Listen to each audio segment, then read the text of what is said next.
Grand Rising, everybody. Happy Halloween.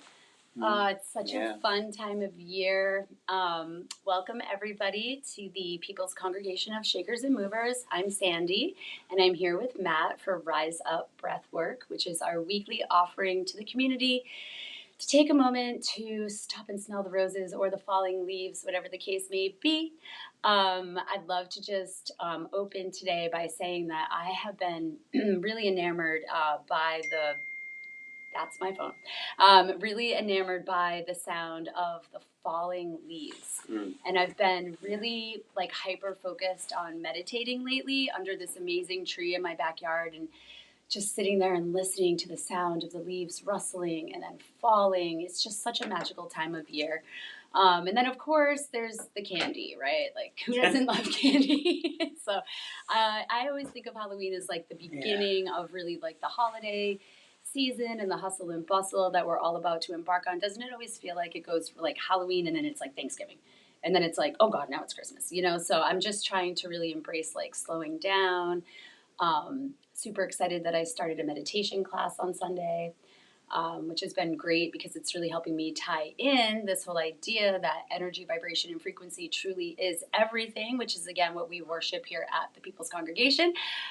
So in honor of that, this Friday night, we have Feel the Birthright of your Feel the Beat of Your Birthright is the name of the workshop this Friday, which is going to be led by Erin, our new member, who's going to be teaching us some simple hand drum techniques. And we're going to have a little drum circle. We're going to make some noise at the church. So I'm so excited. So come on down to 63 Washington Street. And if you do have a drum, please bring one, because we don't actually have enough drums to go around. But Matt's got a lot of things to shake and move with, and chimes. And so I think it's going to be a good time. If you guys go to pcsam.org, click on events. If you RSVP, that would be super helpful. And then also check out my blog. I wrote a blog yesterday that was kind of a little love poem to my husband. I'm not going to lie. Like, I was just really reflecting on music as a sacrament and just what it means to me, and why we, again, started this People's Congregation of Shakers and Movers is really, you know, we come together over music and our love and passion for vinyl records. It wasn't just so I could get the records out of the house, I swear. And I didn't have, you know, records are heavy, you know, we've had to move them several times. You guys have a lot. We have a lot of records. So yeah, and if you guys are interested, come on down to the chapel. It's kid friendly. Every single Saturday from 12 to 3, we have a DJ. So come check it out. And then, of course, every Tuesday we're here breathing, and every Wednesday we're here with Anna at 1 doing our yoga practice. So again, our whole intention is to just really illuminate the ways in which breathing, moving, you know, rejoicing in simple things like the sound of music can really bring joy. And that's our purpose and our intention here. So thank you for joining us. Yeah. Good morning, Matt. Good morning. How are you? Good. How are you? I'm feeling like it's like wintry today. I have my winter boots on. Yeah. It was like 80, like what, 3 days ago, 4 days ago. This morning, and like can see my breath. So this is New England. But this is how Halloween should be. It should have a little brisk in the air. And so. It's definitely seasonally appropriate. Yeah. For sure. So what are we going to do today, Matt? I thought maybe we'd just try and work on like an energy that's alive for you today. Something a little different. Okay. So. Energy that's alive for me. Yeah. Energy. So you kind of came in with something, so. I came in with a lot of food today. Well, yeah. And like, yeah. What else did I come in with? I was going to keep that one quiet. You did come in with a lot of food, you know. It's this time of year, right? It's like I think of harvest season as this like time to feed each other, you know, to come together around the table with all the bounty and everybody's harvest. And so I've got some yummy cheese and bread and, you know, snacky things because I'm a bird, so there's a lot of nuts and seeds in there. Yeah, so why don't we just drop in for a second? So we're going to do like last week how we did the movement. Mm-hmm. So we're going to do more hand movements, and we're just going to kind of like stimulate like the vagus nerve a little bit. Okay. And just to kind Why would somebody want to do that? To tap into the vagus nerve. So the vagus nerve is the key nerve part of the nervous system that helps us settle into like the parasympathetic nervous system. So that the parasympathetic is like that rest, downtime. We're not activated, um, and it's kind of bringing us into balance, so that we're not too hyper in a good way, or if there's something that's bothering us that's not super in alignment, kind of brings everything back to balance. Homeostasis. I love that word. Yeah, that's a good word. I'm actually going to take my boots off because I just realized I'm wearing rubber boots. So we would encourage. Listen, my feet were cold, okay? So, we would encourage you, I think, to take off your shoes for this practice, because especially if you have rubber, it's like kind of defeats the purpose of like grounding, right? Yeah, rubber blocks the grounding to the earth. I mean, and when you think of kids, they don't ground as much anymore. They don't play outside. I mean, your kids get outside and play. Like, I love your neighborhood because you see, like, the kids out doing stuff. Like, when you drive down your street, it's like... Yeah, it's like you the 80s. Always have to be... Well, you just have to be aware that kids are out in the street. Yeah. And which is, like, awesome. Because, like, most neighborhoods, you don't see that anymore. We're so lucky. We live on a dead-end street, and my son loves soccer, and I'm always like, I don't care what you're doing, just do it outside. Yeah, exactly. So I'm just going to invite you just to sit up nice and tall if you're at home, maybe to take a seated position for today. And anything that I do today, I just invite you to just follow along in the sense of like your own, what's alive for you. So if something's alive for Sandy today, it doesn't necessarily mean that it's going to be the same for everyone. So just kind of lightly, just kind of tap into what is with you today. So just invite you to sit up nice and tall, straighten out the spine, maybe to just sink into your breath for a moment, allowing just a natural breath, and just tuning into that breath for a moment.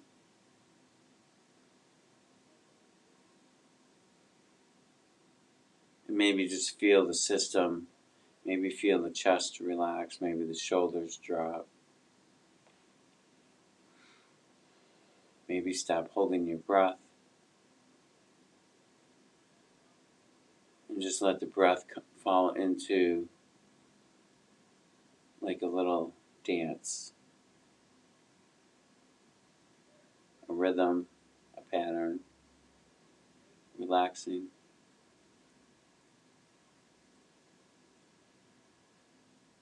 And then, as you're tuning into this breath, I'm just going to invite you to take your hands up to your ears and just to start like rubbing, like maybe pulling up on it and kind of working the whole outer part of the ear. And just kind of...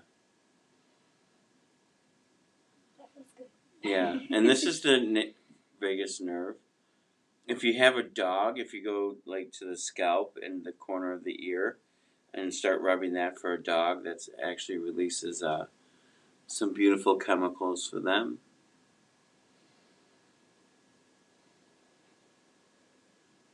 And it's just the outer part of the ear. Maybe at the upper part you can kind of stretch it as you kind of go down as well too. So you can kind of just hit one area like the lobes. You can kind of just run your finger up to the top. And then maybe just lightly pull. And then just take a breather from that for a moment. And breathe. And now, if you have glasses on, I'm just going to invite you to take them off. And let's just take your palms of your hands and cover them over your eyes and just apply light pressure into the forehead and eyes. And we're just going to breathe consciously for like 30 seconds like this.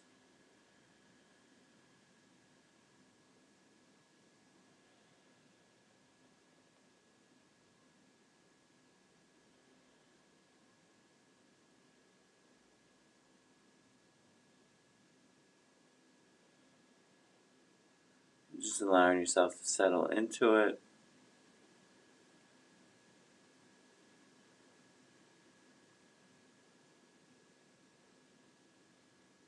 And then just release and take a few breaths. Maybe keep your eyes closed for a moment. Maybe open them, whatever is feeling correct for you in this moment. And then we're going to come up to the cheeks and just kind of, we use our voice so much, and this area can hold a lot of tension. Maybe inviting down at the bottom of the cheekbone, kind of like that where it's a little bit bigger, like right off to the side of the nose, down just above the lips. And you can just press in right here and hold. And then just kind of run your fingers, maybe tap. Maybe you can use your fingers like that. Maybe work the jawline. Maybe even move the mouth a little bit. Maybe circular rubbing, or just up and down. Maybe coming back into that cheekbone, massaging that out. And just, becoming familiar with, this part of you. And then just to relax again for a moment. Take a breath in. And then let's just lightly kind of work the neck. You can kind of just,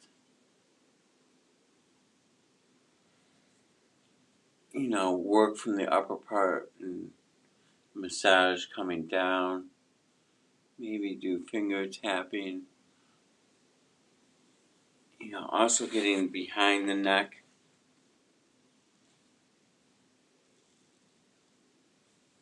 If you feel as though movement is needed, just allow for the body to do what it needs to do. Don't fight it. If it's saying move it, move a little bit. Maybe just even applying pressure and holding for a moment.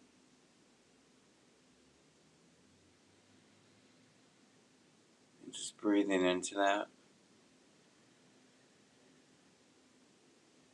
And then just release. And now for a moment, I'm just going to invite you to just bring one hand to the heart and just feel this space.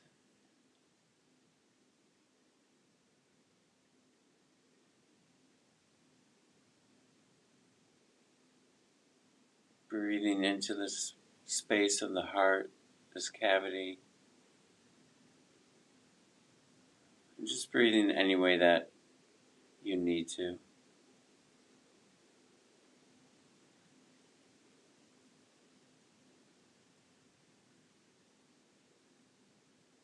And then taking a hand down to the gut area, maybe both hands or one hand, whatever feels correct for you.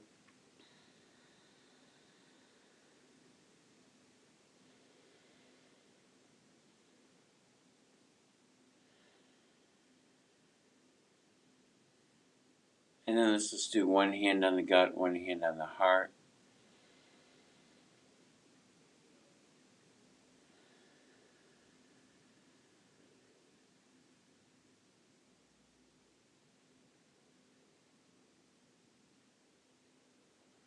And then just keeping your posture, keeping everything in alignment, taking your hands down. And I'm just going to invite in here just a breath in through the nose, out through the mouth.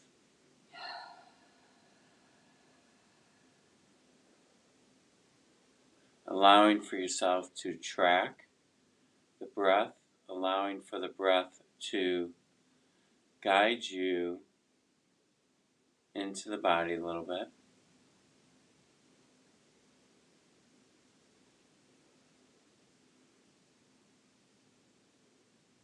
Allowing for you to maybe feel the energies within your system.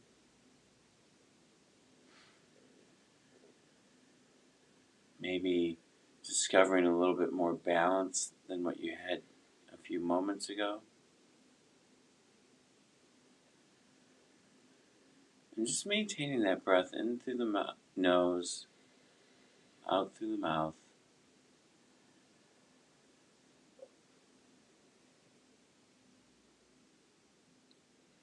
Just allowing and listening to the body and how you need to breathe. Allow for the body to exhale the air out, maybe with sound and maybe without. Maybe a deeper inhale or a soft inhale. Just allow the body to guide what it needs at this time.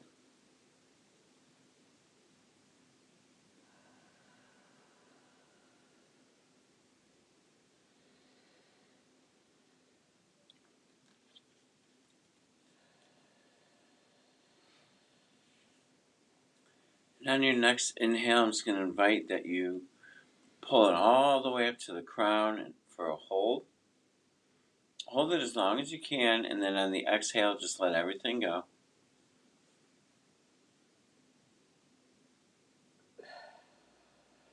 And then I'm going to invite you here to breathe any way that your body wants you to breathe. And maybe to imagine breathing from the inside out.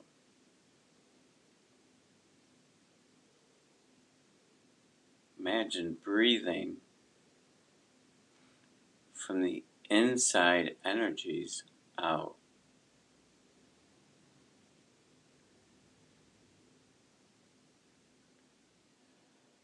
Discovering how to breathe from the inside system world out. Maybe this can heighten a sense of expansion as you tapped into the body and into the system. And then this next part, just do what comes naturally for you within your thoughts. For all of us, it will be a little bit different because we're not on the same journey, the same pathway.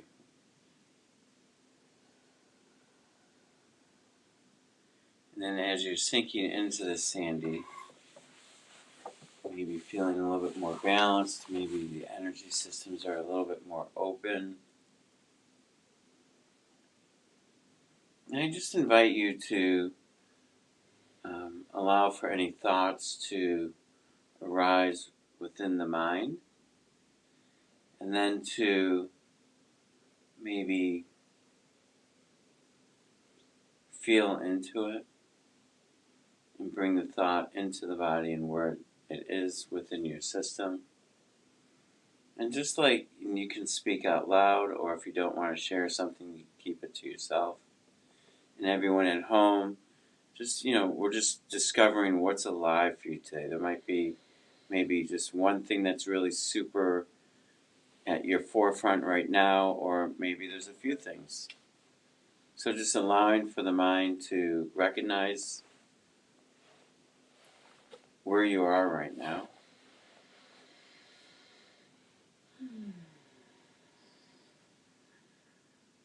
My endocrine system was telling me I was a bit cold. That what? But I was a bit chilly. Oh, okay. No worries. Yeah, no, so it's just changing my position.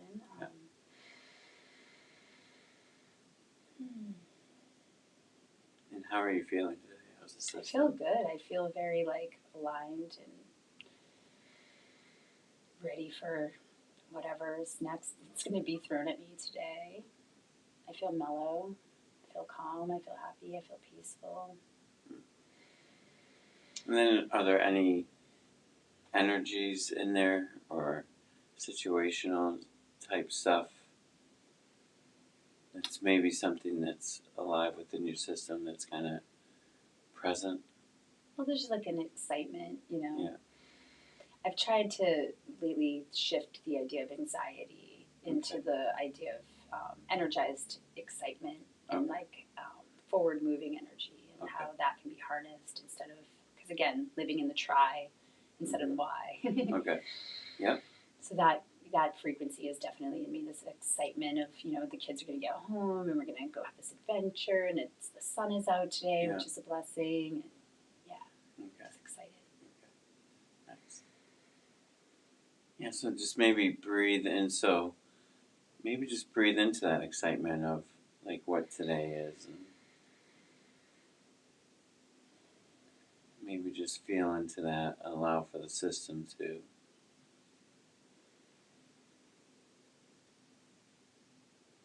explore that sense of joy, the smile on their faces today.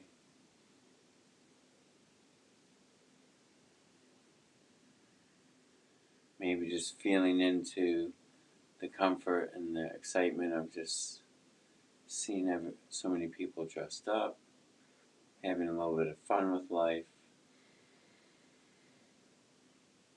taking a break from maybe all that's going on around us. There's an energy in me of relief, like the release of the trees and the leaves falling, and like, the man in Maine who did the unspeakable thing last week, like the idea that he's found, and people feel a little bit more safe.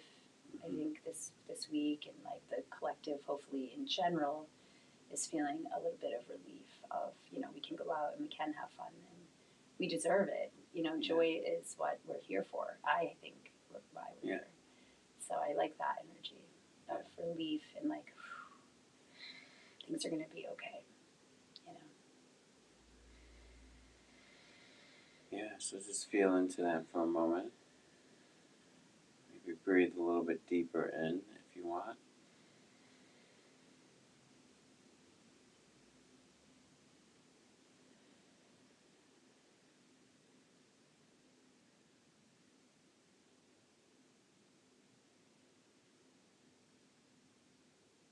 Yeah, and with that being said, it's also too, it's just like, with this event today, with Halloween, and breathing into like the community, right? And like really standing strong for the community around us, for the people around us, our neighbors. For those who are struggling with illness in my life, I pray for them and that they get the same relief that I'm feeling at this moment. Because people are struggling, and they need to know that other people are here for them, and that's why we're here. It's huge.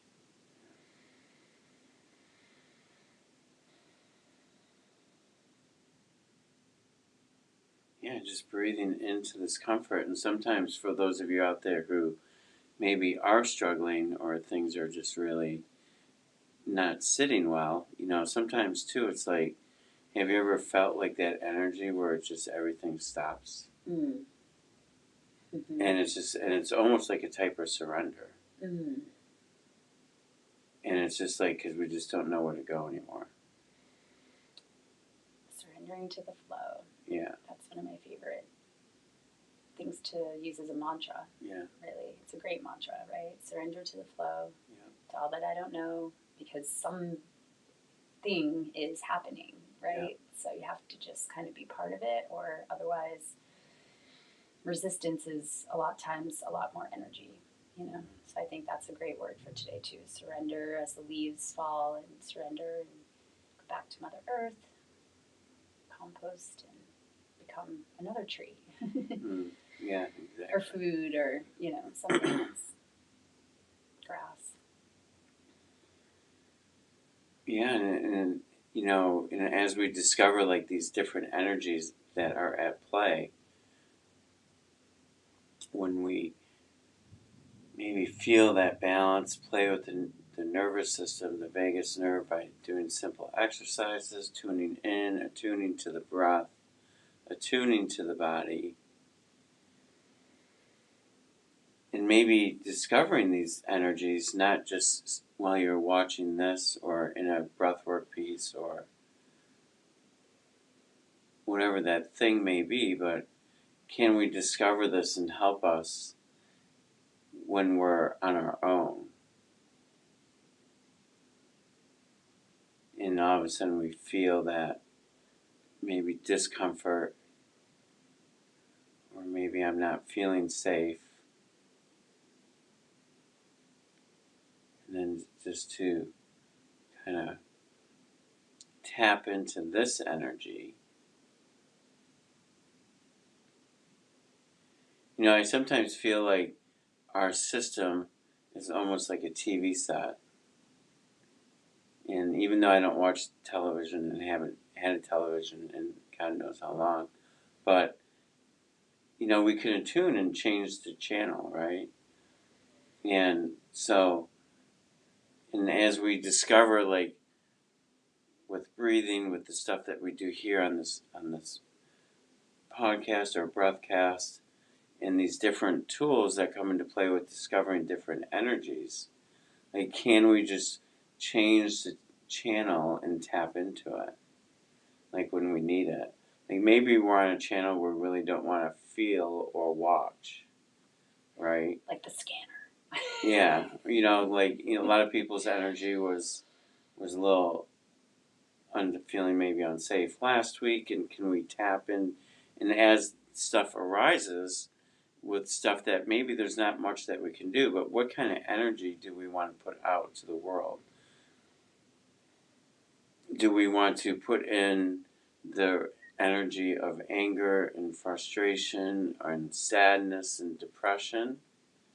Or do we want to just acknowledge the fact of what is occurring in the world and then start maybe coming from a different energy to feed to feed, like, what do we really want to feed? Do we want to give the stuff that's not okay energy and attention? Or do we want to tap into something maybe a little bit more loving, a little bit more caring? Because there's nothing we're going to do to change. The only thing we can do to help change things is our energy.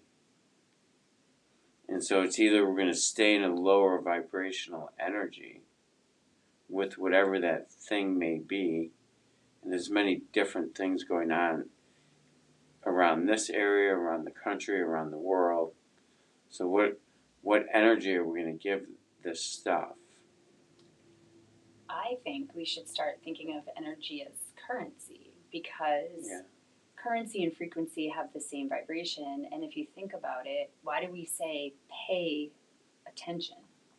Because you're paying it forward with the thought that precedes the outcome, right? Mm-hmm. So I like this idea of thinking of energy as a currency, which, if you think of it in that way, it will help you to set better boundaries, because you're like, do I have if this is currency and this is really precious, like we hold money to the same esteem, say, and if this is something that is going to cost me, then is it worth my energy?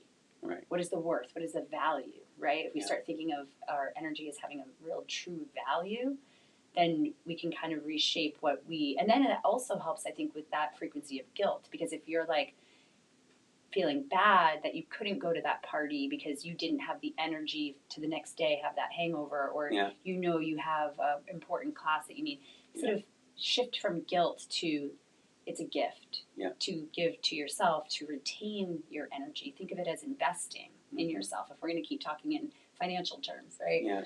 So I think of when I don't give my energy to something that is not serving me, I'm keeping it because I'm investing in the energy that I know I'm going to need to pay in the future to something that maybe is more in alignment with what I'm actually trying to do with my purpose. So I like that idea of like energy being like a real exchange of attention. Pay attention to what you're putting your energy to. It's a really good. That's what we should name this podcast. Well, because you're also painting your journey. You're creating. That's the energy, the creation of what it is that is important to you as well too. And maybe this might shut down my energy for a day or two, where I'm not able to pay forward, where I'm not able to continue with my creation of the world that I'm creating within myself and around me.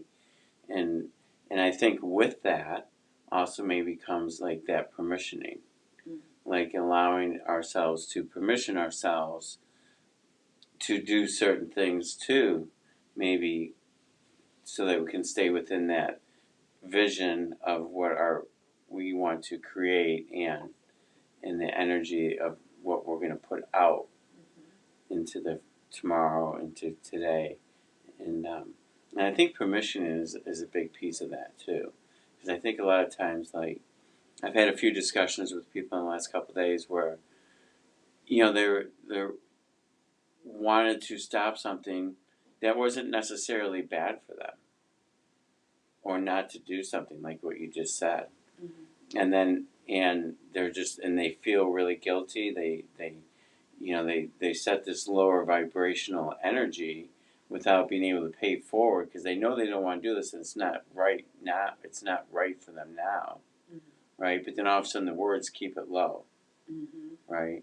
And so I think permissioning is like a really beautiful word that's been coming up a lot this week for me, and for what I've been seeing with other people, and like that, just giving ourselves like that release of permission to do what is feeling correct for me, and to not maybe go down that road of like what words, like if we really start to tune in a little bit more carefully, like with the words that we're choosing to use with self, most importantly. And then to start being a little bit more kinder, give ourselves that permission to do what's feeling correct. Yeah. A word that's related that's been coming up a lot for me is consent. Because as we embark on like leading or training or teaching, like you said a minute ago, what's right for my body or my mind and my soul isn't necessarily what's right for yours. So making sure there's clear consensual boundaries, again, with energy, with touch, with, how we speak to one another. So like consent and permission, those same exact like idea, I think. And just like, again, it's all loving. Boundaries are a loving gesture. I got that line from Mary Graham, my high priestess up in Maine, who runs the little farm school in Limerick. Don't sleep on that if your kids are looking for a summer school experience. No, she's amazing. She built a school, very Waldorf inspired, where the kids are out like milking back when she had cows and collecting eggs. And so it's a very holistic approach to raising your children and having them tap into where their food actually comes from. So Mary, my high priestess, always said that boundaries are a loving gesture. And as a woman who shepherds children all day, she knows a thing or two about having to set boundaries. And I think I love that. So like what is like when we think of boundaries maybe for the other people out there, like what are you not taking on when you set boundaries? You're not maybe taking on somebody else's like problems or energy. Exactly. Like don't text me before 9 a.m. about business, say, or like I actually had a great conversation with a man yesterday, just talking about as I grow and like build out my corporations and structure and culture. He was telling me about a company that he worked for that they actually were required to take a transcendental meditation course, which they paid for to the tune of like $3,300.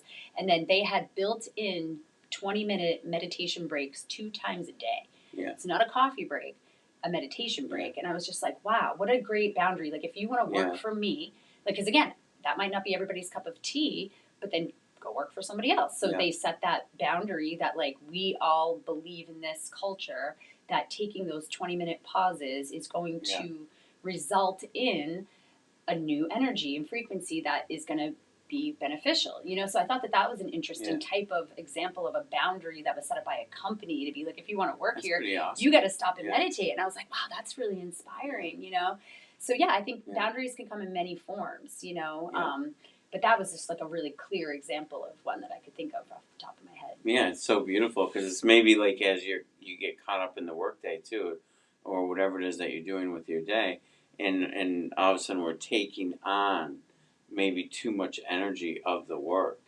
and it's starting to to maybe have an effect on us, not in the way that we want. Overtake And the nervous so, system.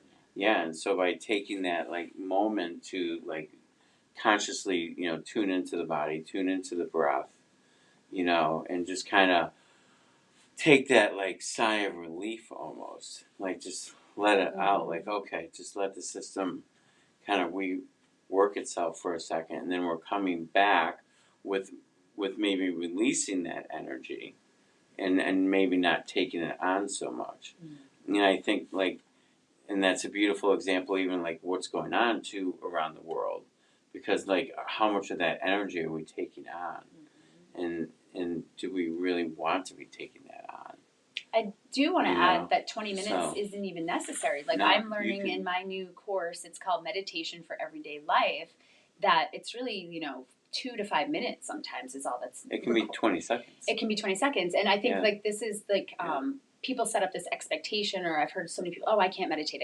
I was one of those people. I mean, I can't sit still normally. I mean, I've been doing work for the last 3 years to calm my nervous system. Yeah.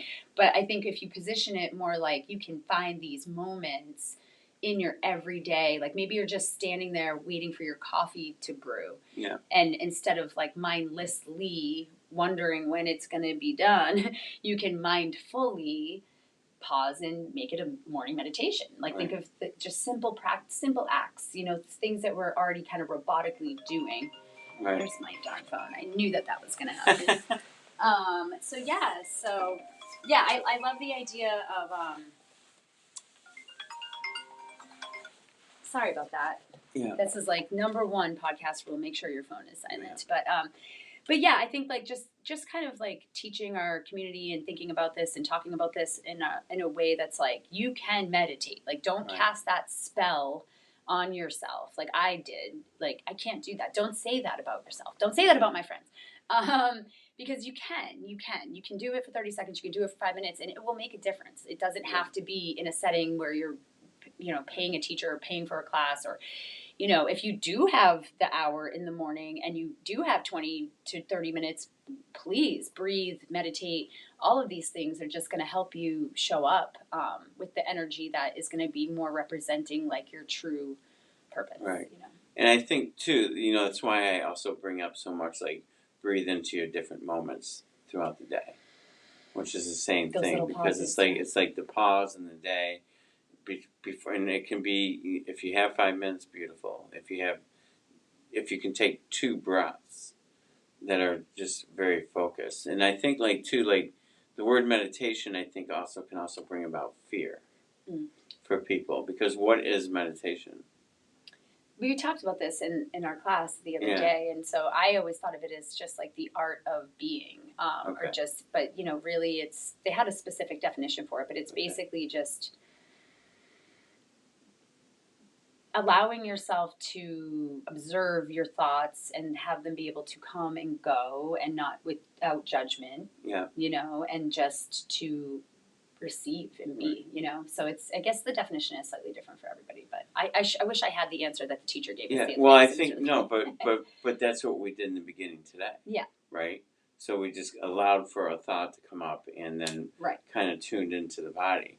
I think also a lot of time, I think the general public who aren't taking a class like you're in, or like the stuff that I've gone through, like I think in general we feel like we need to be quiet in the mind.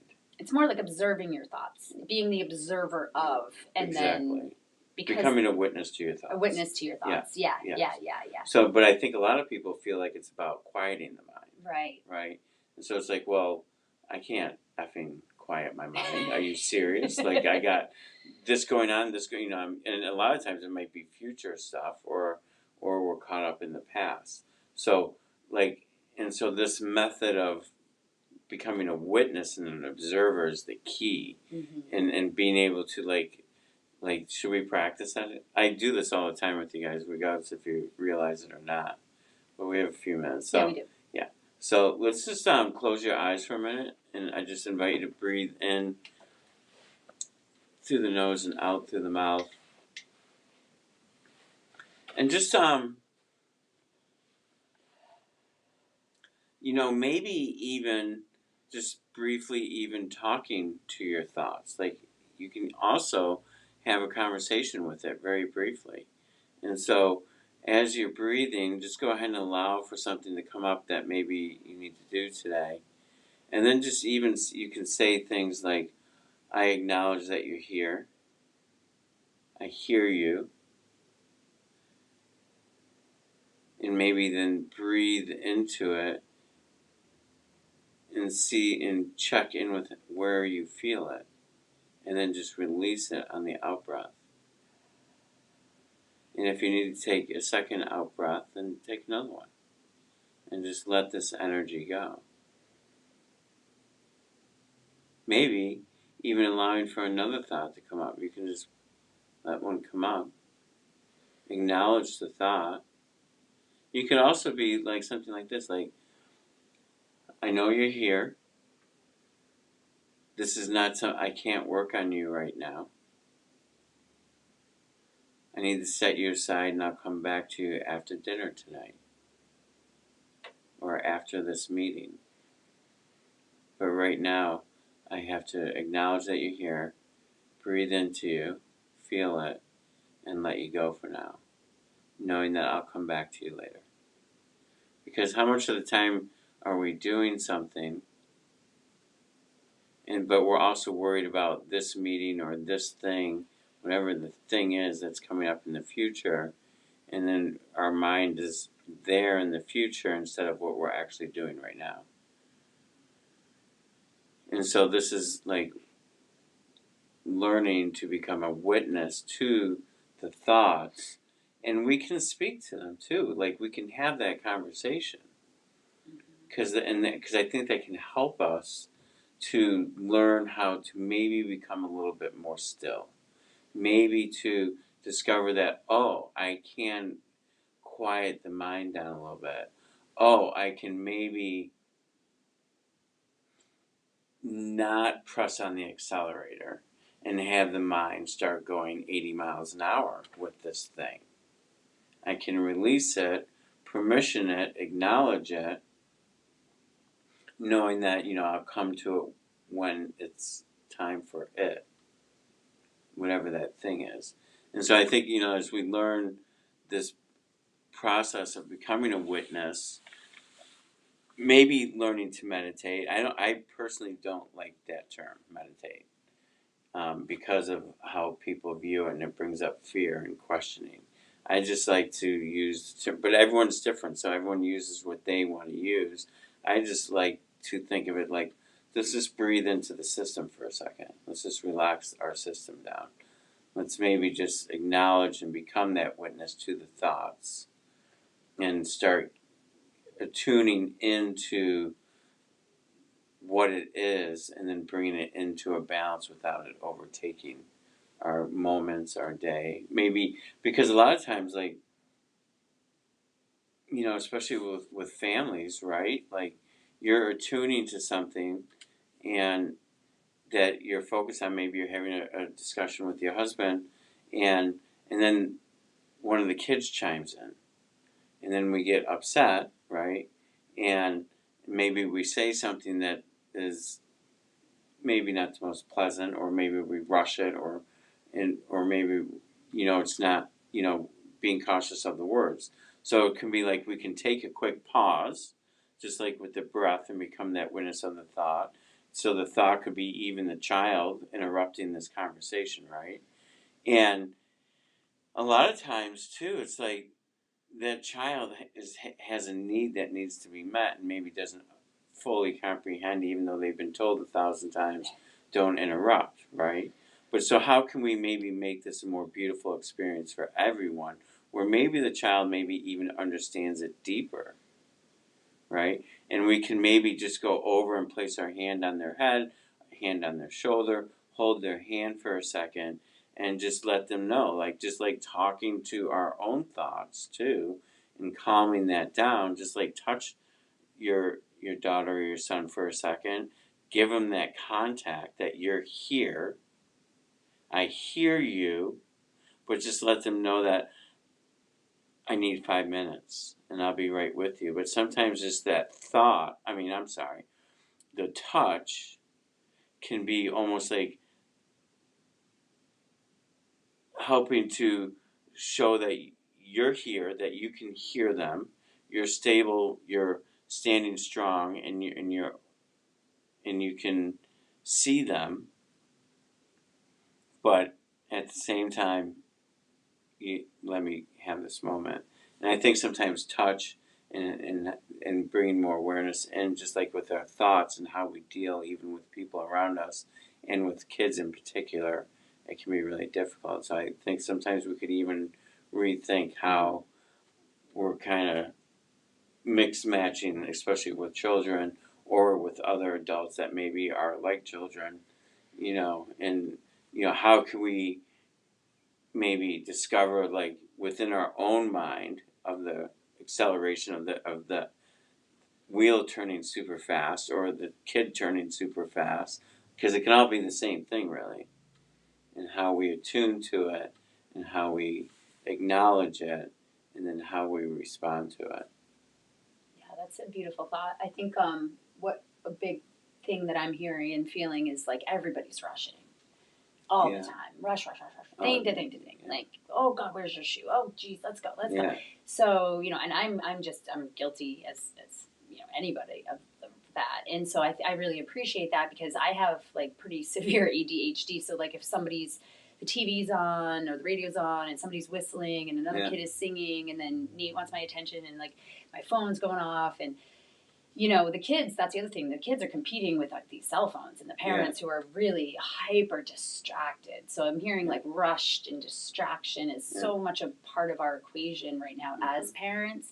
So I love the idea of like, even if I am doing something really important on my phone, maybe putting my phone face down, giving them that attention, like I'm writing an email, I need 5 minutes, so that they understand that the phone isn't more important. It's that I'm doing something that is important. It just happens to be on my phone. Yeah. Do you know what I mean? Because I feel like there's a big, like almost like a competition for these kids right now. Like my parents didn't have their face in a cell phone. That wasn't a thing. You know what I mean? So sure, the TV was on, sure, the radio was on, but this is a different level of distraction that we are dealing with as a society, and especially as parents and teachers and bosses. It's not fair for me to be in a meeting and then I get something on my phone that's like seems urgent, but maybe, this is just a practice, right? This is like almost like we need to teach a class for like etiquette, like cell phone etiquette almost, you know what I mean? Like, because so the phone and the rushing, all of that really, I think has shaped a lot of the ways in which these children are watching our behaviors. And like, so I love this advice, because I think it's something I can definitely take away and use in my real life.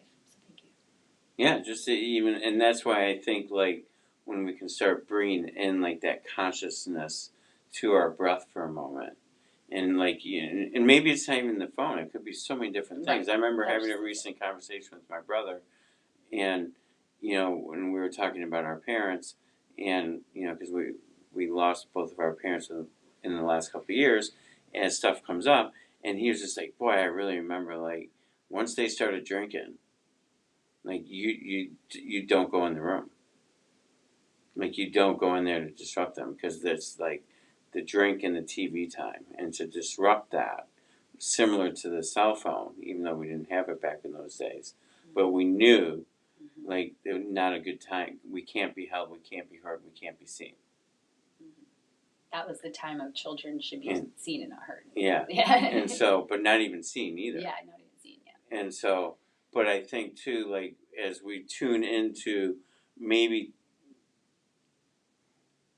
tuning into the breath for the smaller moments to help us learn how to quiet down the system, whether it be 5 minutes, whether it be 2 or 3 breaths, and then to remember when that trigger arises and we get upset, like Naomi being, Mom, and you're like right in the middle of something, maybe on the phone or on the computer or work related, or maybe something just related to someone's birthday. It doesn't matter, right? Because you're caught up in whatever that thing is that you're focused on. And then Mom coming in can like all of a sudden trigger the system, and we close up, we tighten up, we go right into the mind, right? And then we snap. Maybe we're not super pleasant, but if we can just, the more we keep attuning to the breath, even for one breath, like if it's like, just say, Mom for a second, and just, Mom, and And then, Naomi, come here for a second. Give me 3 minutes and I'll be right with you. Maybe place your hand on her, look her right in the eyes, let her know that she's being seen. Don't, distract, let this go for just 5 seconds. It's still going to be there. And just let her know, and then we can kind of come back to it. And that's why I love bringing in that small doses of the breath. If we can just tune into it for 1, 2, 5 breaths, if it's a couple minutes, whatever.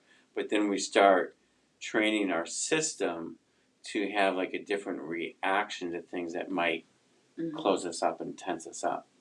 Meditation for Everyday Life by Matt. Yeah. I don't know if that makes sense. No, it makes perfect sense. It's totally in alignment with everything that I've been thinking and working on with my own habits. And it's just really good advice. It's very good advice, so thank you. And we all need to remember, because it's easy to fall into, and also I think too, just one more thing, because I don't know what time it is. It's getting there. Okay. I have a meeting at 12. Not that I'm thinking about that or anything. So, but one more thing too, also I think when coming back to permissioning, let's just say something happens in life too, and it's just upsetting, permissioning ourselves to actually just do whatever we need to do for 2 minutes. And if it's I effing hate this, and you just want to yell and scream and kick and hit the wall, and actually permission ourselves and giving ourselves a couple minutes to actually let that out, instead of living with it all day, maybe setting us into depression or something that's just not going to serve us. But sometimes I think also when we permission ourselves to feel it, feel the anger, feel the frustration, release it in any way that's safe, and then be okay, I've done that now, and then tap back into the breath. I think that's just another piece. This is why we need a rage room at the church. No, I've been talking about this. Seriously. It's actually a good idea. I think so, and even for kids, or allowing them to scream into a pillow, or something like that. So here's an idea too, and we'll close on this. But what time is it? It's 11:52. Okay. So one thing that can really help is screaming into a pillow, going into the backyard and just screaming, going out into the woods and just screaming.